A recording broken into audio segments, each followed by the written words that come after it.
نبداو بالخوف هو الاولاني. شنو هو الخوف؟ الخوف اول حاجه خصنا نعرفوا، الخوف هو واحد الشعور اللي كيعطيه لينا الدماغ ديالنا. علاش؟ شنو السبب اللي كيخلي الدماغ ديالنا يحسسنا بالخوف؟ السبب الرئيسي علاش الدماغ ديالنا كيحسسنا بالخوف هو ان الدماغ فاش كيجي كيدير التحليل بزاف ديال الامور كيلقى بان كاين خطر. اي حاجه مربوطه بالخطر الدماغ ديالك كيحسك بالخوف. ولكن هذا المشكل اللي كنعانيو منه كاملين، هو ان الدماغ ديالنا ما كيعرفش يحلل بزاف ديال الحوايج، ان كاين بزاف ديال الامور اللي فيها خطر وهذا الخطر يقدر يؤدي للموت ياك، وكاين بزاف ديال الامور اللي فيها خطر ولكن ذاك الخطر غيؤدي لشنو؟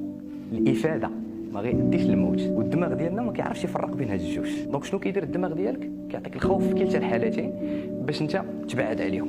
داك الشعور ديال الخوف اللي كتحس به انك دماغك شافك غادي في واحد الطريق ما باغيش تمشي فيها، باغي تمشي في العكس، بغى يبعدك على ديك الطريق. وهنا فين كيولي عندنا مشكل، هو ان الدماغ ديالك فوقاش ما كيشوف شي فرصه للافاده كياخذها على اساس انها تهديد وكيعطيك الشعور ديال الخوف وكيخليك راجع.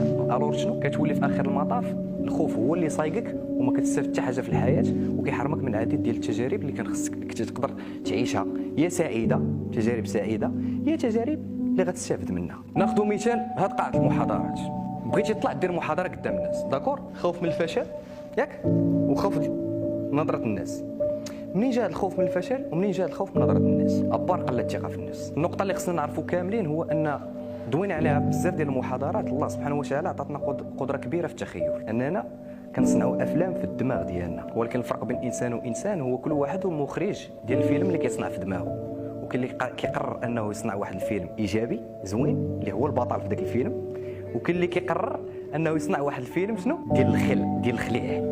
اي فعل كيخلي الناس كاملين يدوروا يشوفوا فيك، الدماغ ديالك يعطيك الخوف. كتكون جالس في واحد الصال دو ريونيون مع المدراء اللي معاك ولا مع الناس اللي خدامين معاك، كتجيك واحد الفكره في الدماغ باغي تقولها، غير كتفكر بان غيدوروا كاملين يشوفوا فيا، كدير بناقص، كتقول بلاش مالي انا بلاش، فهمتيني؟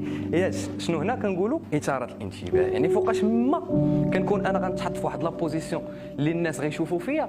نعطيك غير مثال، جوج الناس مضاربين وانت عرفتي بان هذا ظلم هذا وحضرتي لاسين من الاول، ولكن كثروا الناس ولا واحد 10 15 واحد واقفين دايرين بك، كنتي باغي تدور وتقول لي خويا راك ظلمتي، راه شنو درتي، ولكن فكرتي بانك مع غدوي كلشي غيدوروا يشوفوا فيك، كتقول شنو؟ بناقص ما ندويش، خليني ساكت كاع ما ندوي، فهمتيني؟ هاد السيده هذه من الصباح وهي كدوي، هاد السيده من الصباح هي كدوي، انا متاكد بان ما كاينينش غير بجوج بهم هنايا، شحال من واحد هنايا طلعت عليه فكره في الدماغ ولكن كيقول بناقص بلا ما نقولها. عندي فكره في الدماغ نطلع نقولها وندير في دماغي بانني شنو؟ انني حياه كلها كنتريني، نقدر نطلع نقولها دابا الفكره راه صائبه ولكن تلعتو ما عرفتش ننطقها مزيان، ضحكوا عليا الناس، ماشي مشكل، غنحس بواحد الالم ولكن ما نخليش داك الالم ياثر عليا انني نخاف المره الجايه، نعاود نطلع المره الجايه ونعاود نزعم نقول ديك الفكره. اثاره الانتباه، ما حد يخيف. وعلاش خايف؟ حيت الناس كيشوفوا فيا، اللي بغى يشوف يشوف. السيمانه اللي فاتت شبعوا فيا معيور، هاد السيمانه صفقوا عليا، باقي عندي الزيروات في البنكه ما تنقصش زيرو والله العظيم، بحال حتى ما تبدلات. ولكن انا فاش كنولي اي حاجه كنديرها باش انت نعجبك، راه كنولي عبد ديالك، كنولي ما مستغنيش على الناس. باش فهمتي الفكره كيفاش دايره؟